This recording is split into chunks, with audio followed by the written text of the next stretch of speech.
날이면 생각나는 그때 그 사람이 있으십니까? 보통은 첫사랑이 생각나야 정상이거든요. 궁금하실까봐 미리 말씀드리면 저는요 도저히 추워도 아무도 생각나지 않습니다. 대신에 이런 사람들이 생각납니다.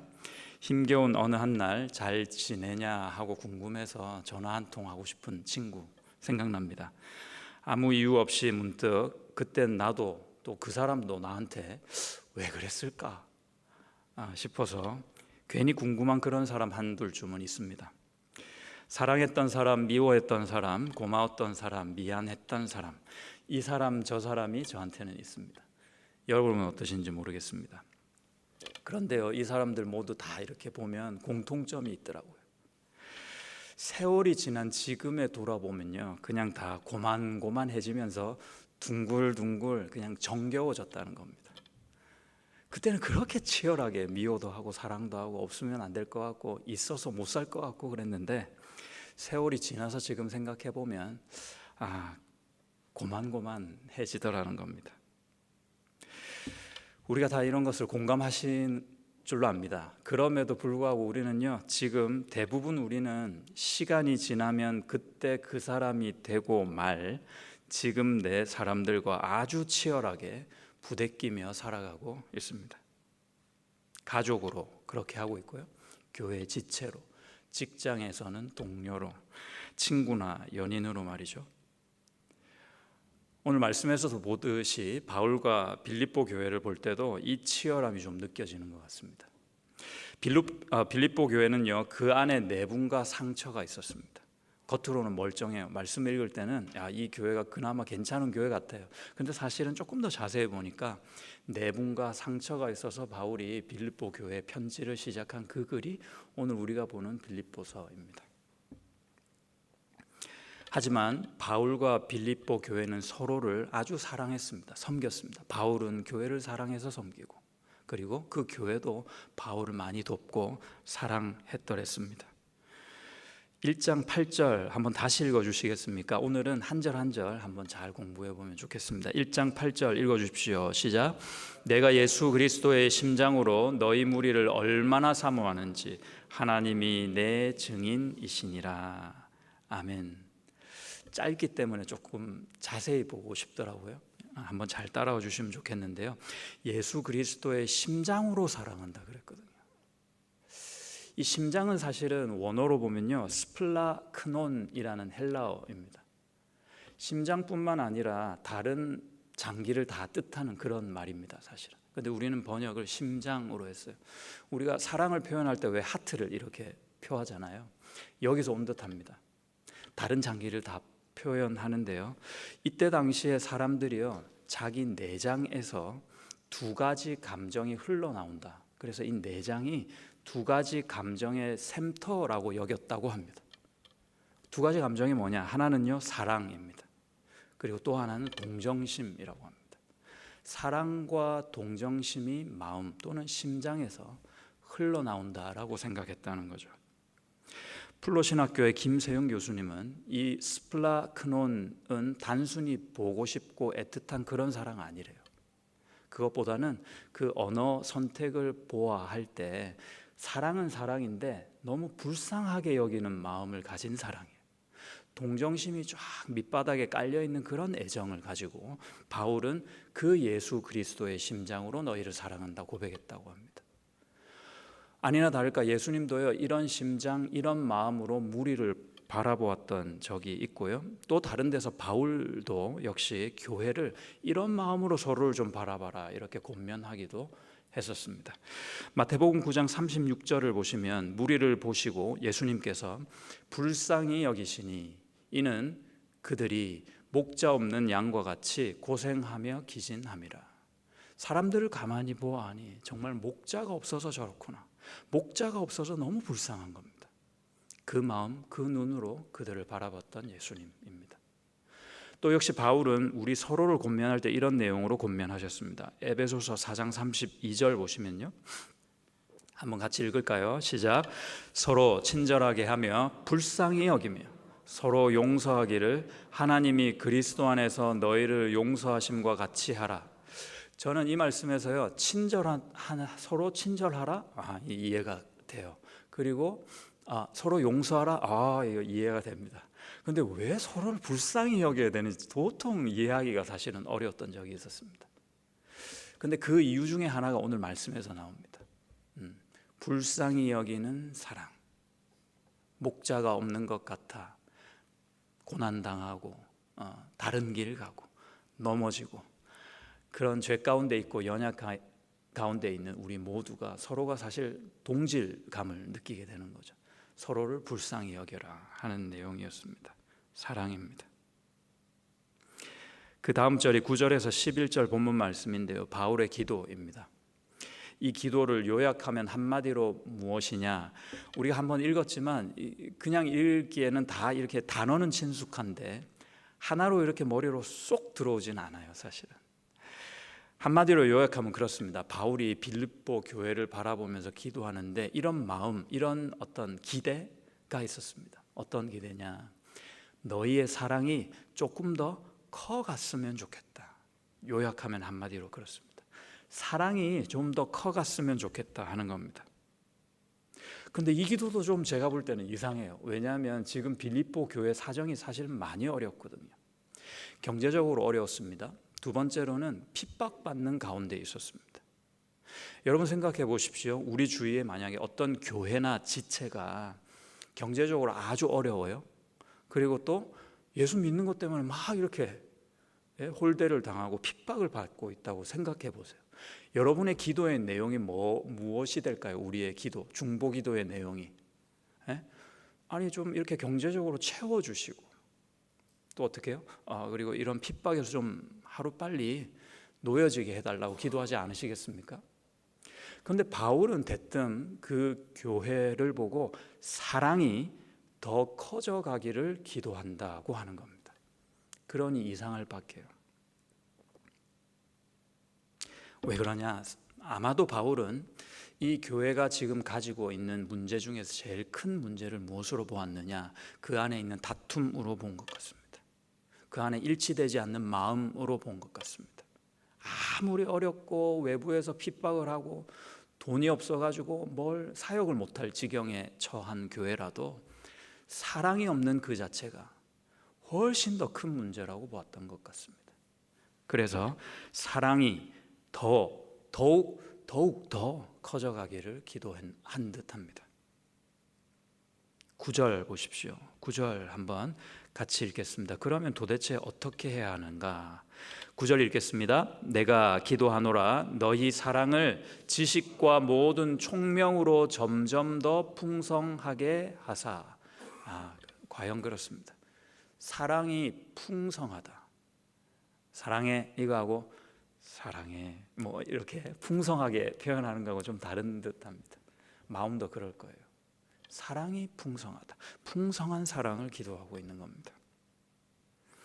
내가 누군가를 사랑할 때요, 종종 우리는 한계를 봅니다. 내가 가진 사랑의 밑바닥을 볼 때가 있어요. 더 이상은 안 될 것 같아. 더 이상은 못 참아줄 것 같아요. 더 이상은 용서가 안 돼요. 또 그래? 끄덕이시는 분이 계시네요.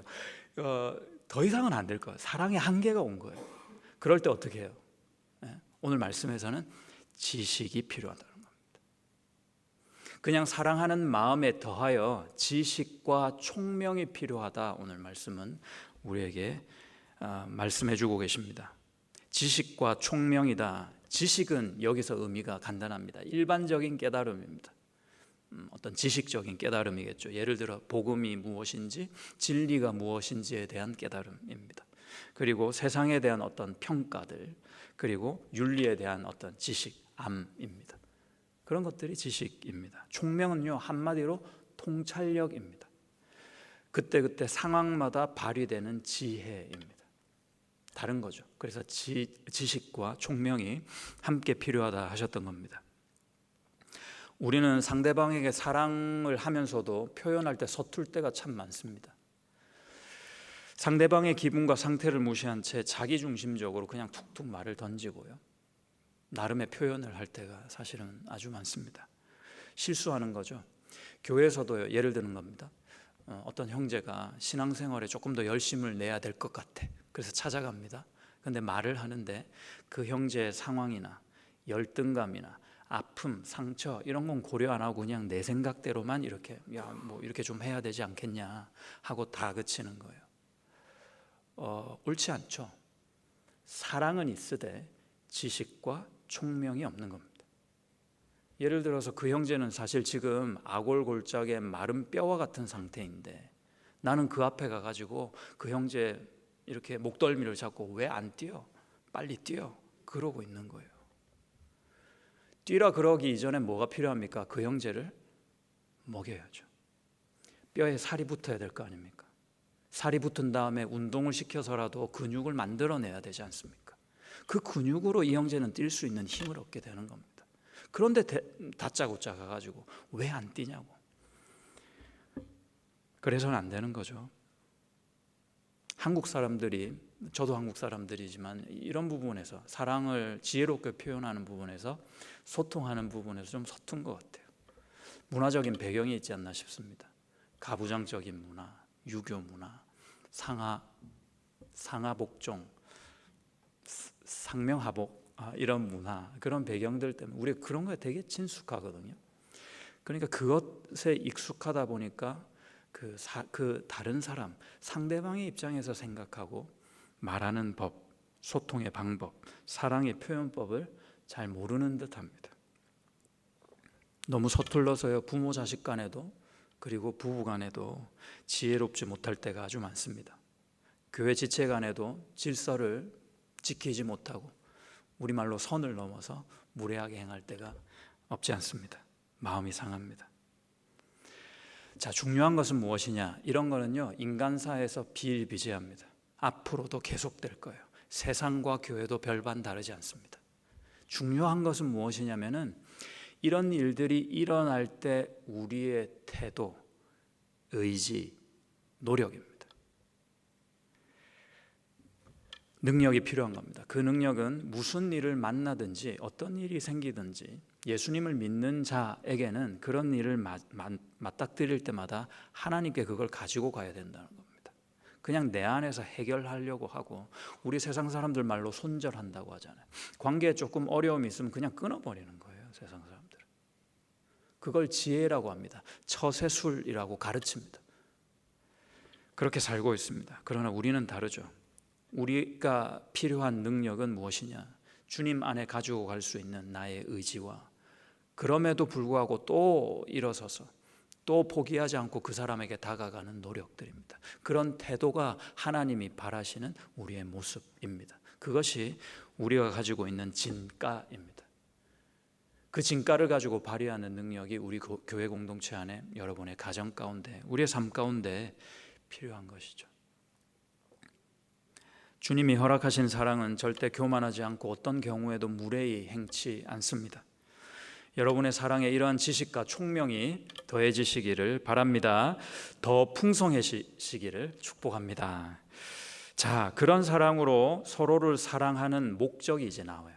그 목적, 왜 그런 사랑을 해서 어떤 목적을 이루고자 하시냐? 그게 10절이고요. 그럼 그런 사랑이 가능하고 목적이 이루어질 때 나타나는 결과는 무엇인가가 11절에 나옵니다. 10절 먼저 보겠습니다. 10절 시작. 너희로 지극히 선한 것을 분별하며 또 진실하여 허물 없이 그리스도의 날까지 이르고. 그냥 읽으면 역시 마음에 쏙 들어오거나 머리에 쏙 들어와서 이해가 잘 되지 않습니다. 목적이라 그랬습니다. 그런 사랑으로, 그런 끊임없이 부단히 노력하는 그런 태도로 우리가 서로를 사랑할 때 하나님이 우리 안에서 가지고자 하는 목적이 이것입니다. 그 첫 번째가요, 지극히 선한 것을 분별하기 위해서입니다. 두 번째가요, 진실해져 가지고 허물 없이 그리스도의 날까지 이르게 하기 위해서 그렇습니다.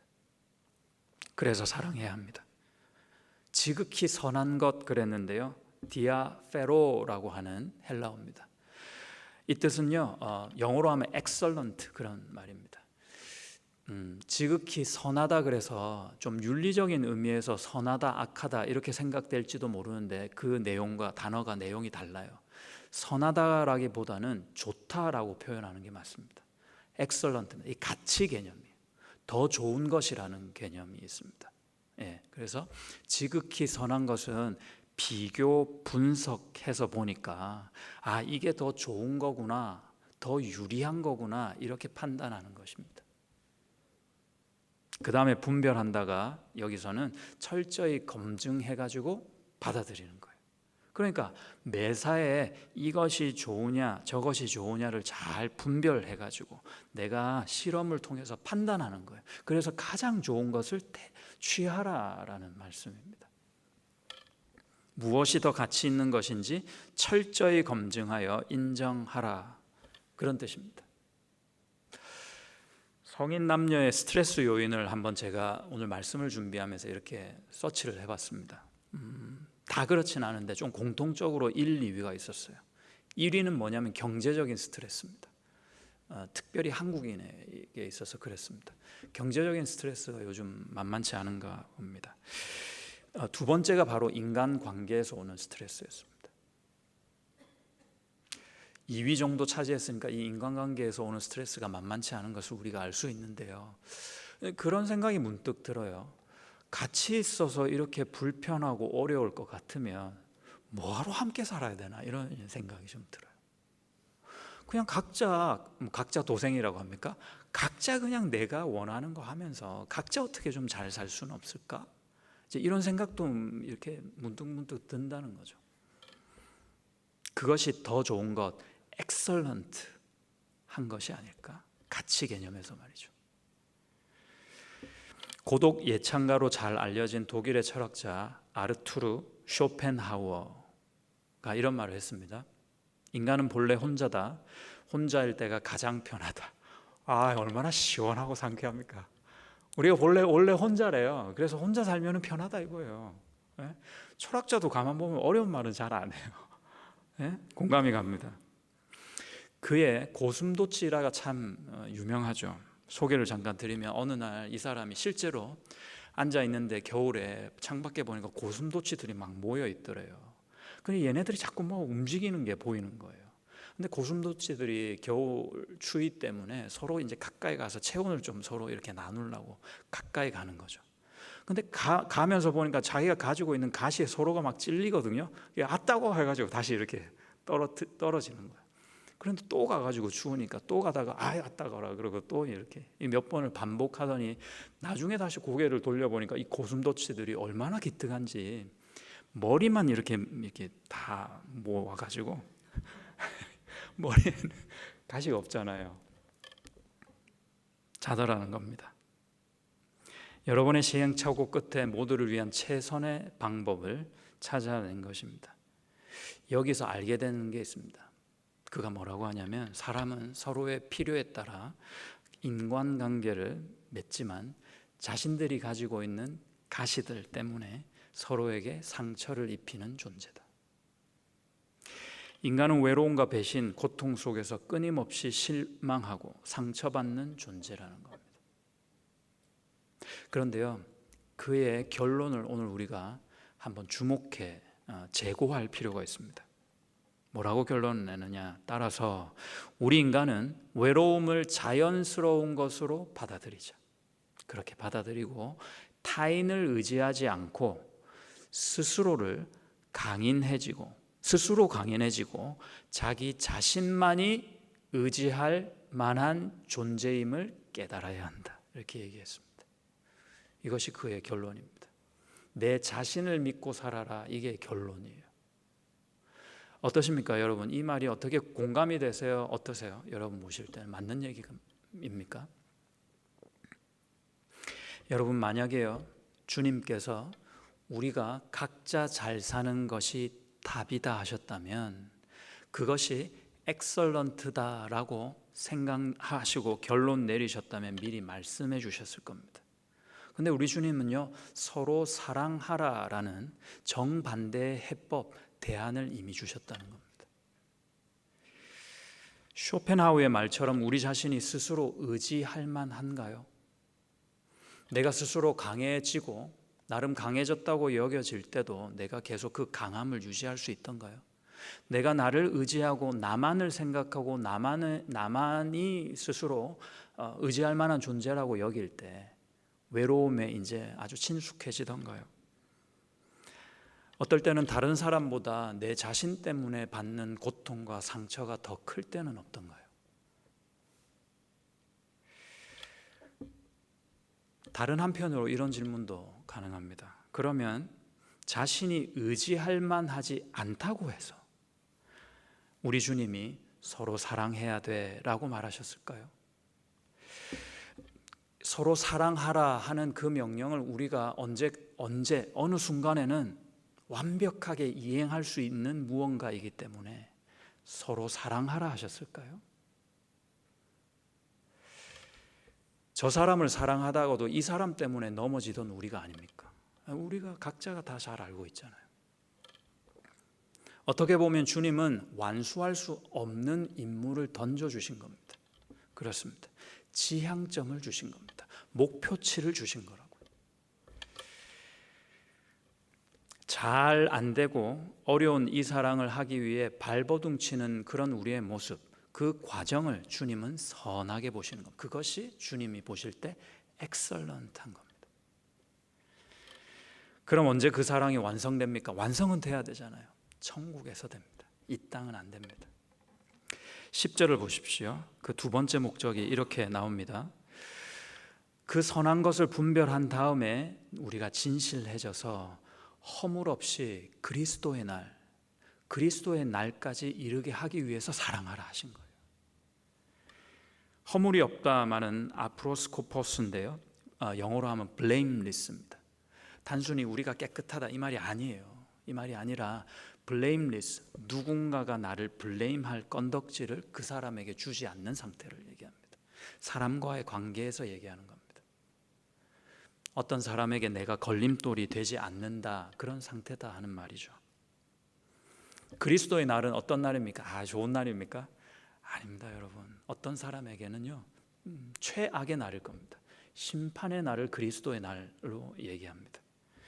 심판의 날, 그 심판이라는 마지막 수업에서 가장 많은 분량을 차지하는 과목이 뭔지 아세요, 여러분? 내가 이 세상에서 뭘 했냐, 뭘 안 했냐, 뭘 이루었느냐, 뭘 못 해드렸냐, 해드릴 수 있었냐, 이런 것보다는요, 인간관계의 문제입니다. 그 사람에게 너는 어떤 태도로, 어떤 마음으로, 어떤 모습으로 나아갔느냐, 이것이 판단 기준이 됩니다. 마태복음 5장 21절을 보시면 이렇게 말씀하십니다. 옛사람에게 말한 바 살인하지 말라. 누구든지 살인하면 심판을 받게 되리라 하였다는 것을 너희가 들었으나. 22절. 나는 너희에게 이르노니 너의 형제에게 화내는 노하는 자마다 심판을 받게 되고 형제를 대하여 라가 바보 어리석은 자라고 하는 자는 공회에 잡혀가고 미련한 놈이라 하는 자는 지옥불에 들어가게 되리라 하셨습니다. 심판 지옥불 다 나오는데 그 과목, 그 기준이 뭡니까? 네 형제에게 어떻게 했느냐는 겁니다. 뭐라고 말했느냐는 겁니다.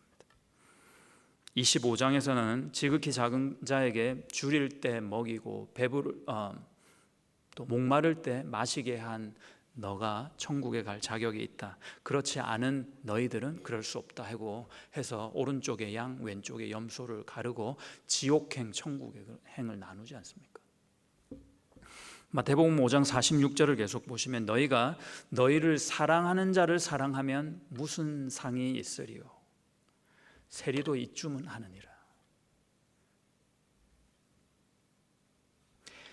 괜찮은 사람에게 내가 노력하는 것은요, 그 사람을 좋아하는 거죠.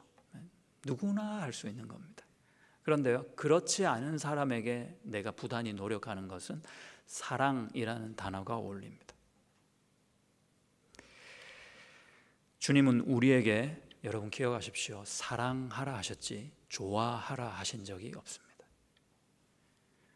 내 주위에도 그런 사람 좀 있으시잖아요. 지금 갑자기 생각해보면 떠오르는 한두 사람이 있습니다. 그렇죠? 가장 가까운 가족은 아닙니까? 동료는 아닙니까? 혹시 이 시간 이곳에 함께 있는 누군가는 아닐까요? 누구에게나 있을 수 있습니다. 거기까지는 괜찮다니까요. 거기까지는 괜찮아요. 누구나 그럴 수 있습니다. 인간이기 때문에 그렇습니다. 그러나 그 다음이 중요합니다. 그런 마음을 가지고 그 사람에게 어떻게 대했느냐가 중요합니다. 그 노력과 태도가 그리스도의 날 나를 평가하는 기준이 될 것입니다. 얼마나 사랑할 수 있느냐가 아니라 얼마나 사랑하려고 노력했느냐, 그것이 기준, 관건입니다.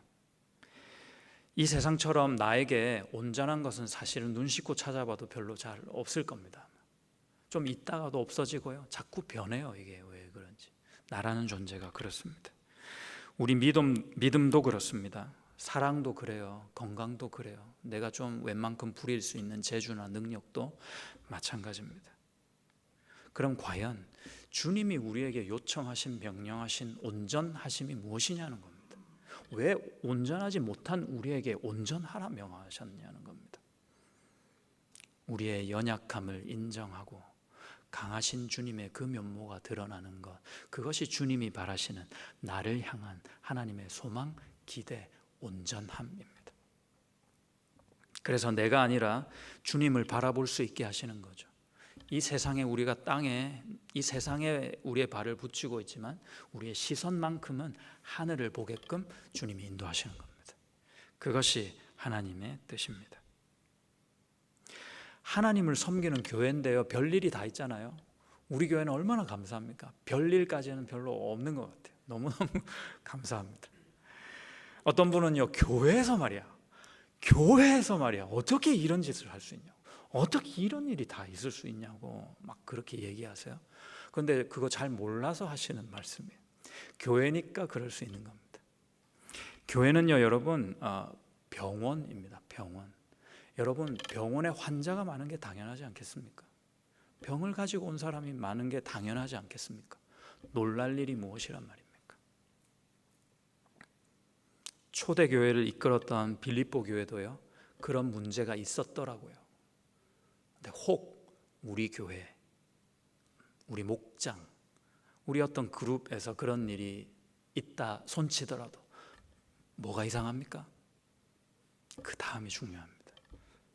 어떤 태도로, 어떤 마음으로 그 문제를 해결하려고 노력하느냐, 얼마나 의지를 가지고 있느냐가 우리의 관건입니다.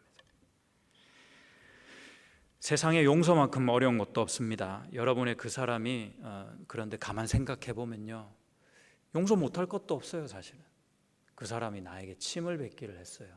여러 사람 앞에서 옷을 벗기는 듯 모욕을 주기를 했습니까?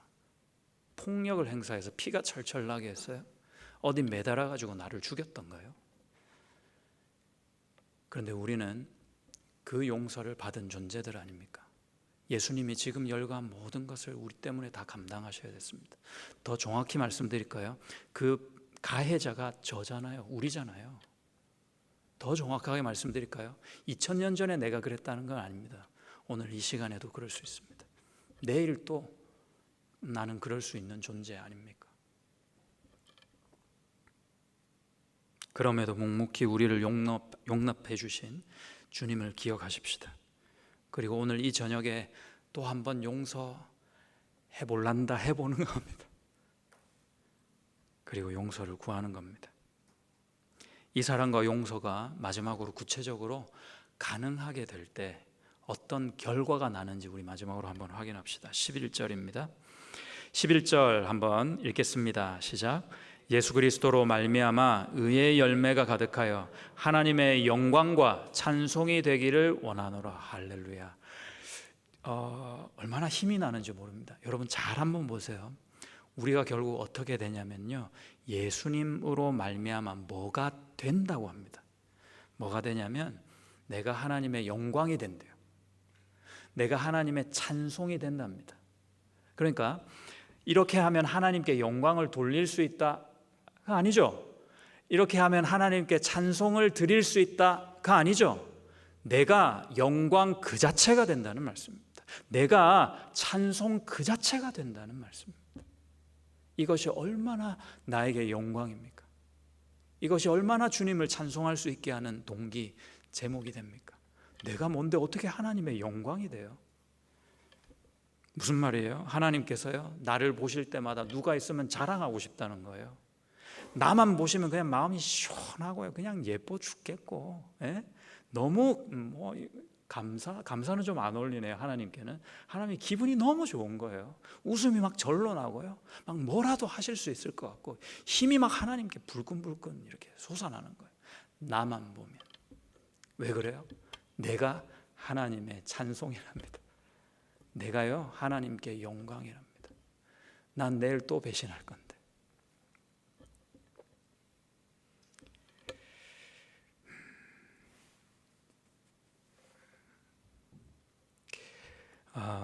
예수님을 본받아 바른 사랑을 하시기 바랍니다.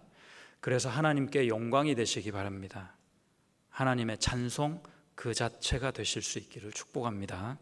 인생을 살다가 뒤를 돌아보면요, 누구에게나 그때 그 사람들이 존재합니다. 철천지 왼수 같은 그 사람도 있고요, 없으면 정말 하늘이 무너질 것만 같았던 그 사람도 우리 인생에 있습니다. 지금 생각하면 내가 왜 그랬을까 하고 후회가 되기도 하고 피식 웃음이 나며 그 사람이 궁금해지기도 합니다.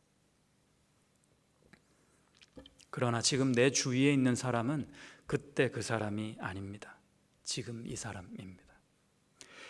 가족 중 한 사람, 교회에서 만나는 한 사람, 직장 동료 중 하나, 친구와 친지들 중 한 사람이겠지요. 그런데 지금 이 사람도 세월이 지나보면 어떻게 될까요? 다 그때 그 사람 될 겁니다. 별거 없습니다. 주님 오시는 날에 부끄럽지 않도록 바르게 똑똑하게 사랑하며 살기 원합니다. 저와 여러분이 하나님의 영광으로, 하나님의 찬송 그 자체로 살아내실 수 있기를 그 예수님의 이름으로 축복합니다. 기도하겠습니다.